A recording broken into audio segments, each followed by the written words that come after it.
సుమన్ టీవీలో మీ business promotions కోసం ఈ కింది నెంబర్ను సంప్రదించగలరు.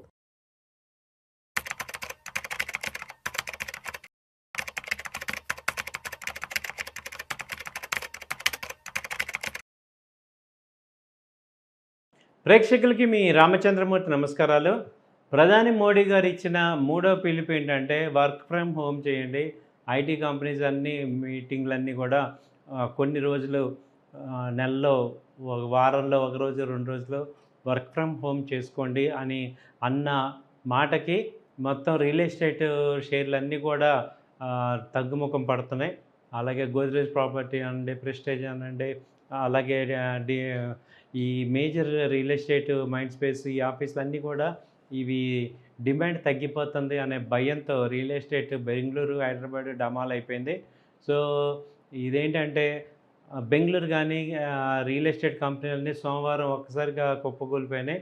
ఐటీ హబ్బుల్లో ఆఫీస్ స్పేస్కి డిమాండ్ తగ్గిపోతుంది అనే భయంతో ఇన్వెస్టర్లు తమ పెట్టుబడులను అమ్ముకునేందుకు ఎగబడ్డారు.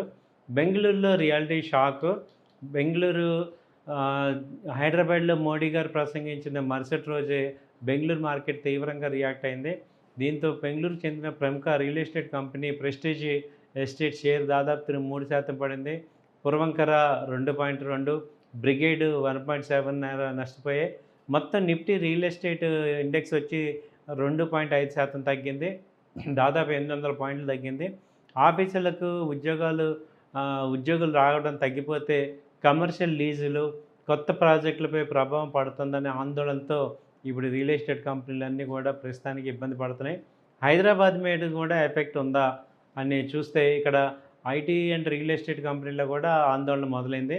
బెంగళూరు తర్వాత దేశంలోనే అతిపెద్ద ఐటీ హబ్గా ఉన్న హైదరాబాద్లో గచ్చిబౌలి, మాదాపూర్, రాయదుర్గం వంటి ప్రాంతాల్లో వేల సంఖ్యలో చిన్న చితక ఐటీ కంపెనీలు ఉన్నాయి. ఈ ఒకవేళ కేంద్ర ప్రభుత్వం కనుక వర్క్ ఫ్రమ్ హోమ్ గురించి ఏదైనా అధికారిక నోటిఫికేషన్ ఇస్తే హైదరాబాద్లోని కమర్షియల్ రియల్ ఎస్టేట్ మార్కెట్ కూడా డౌన్ అయ్యే ప్రమాదం ఉంది.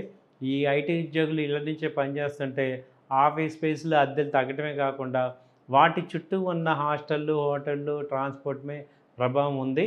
సో ఉద్యోగ సంఘాల డిమాండ్ ఏంటంటే వాళ్ళు మోడీ కేవలం పిలిపిస్తే కాదు, దానికి సంబంధించి కంపెనీలకి స్పష్టమైన ఆదేశాలు జారీ చేయాలని ఐటీ ఉద్యోగ సంఘాలైన ఎఫ్ఐటిఈ, ఎన్ఐటిఎస్ కేంద్ర ప్రభుత్వాన్ని కోరాయి.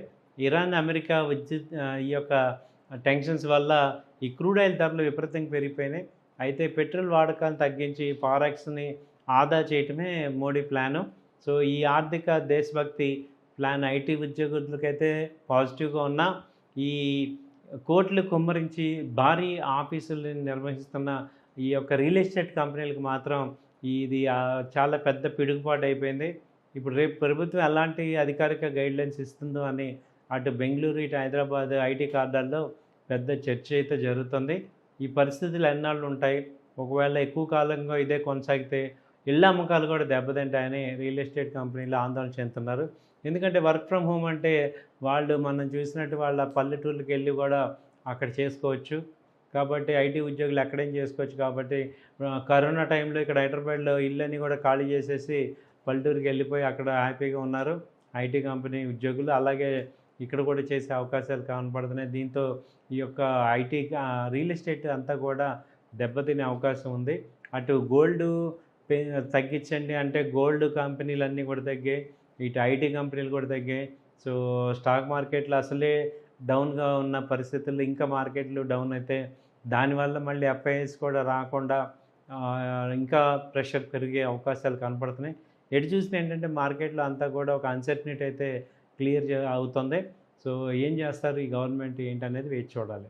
థ్యాంక్ యూ అండి. నమస్తే.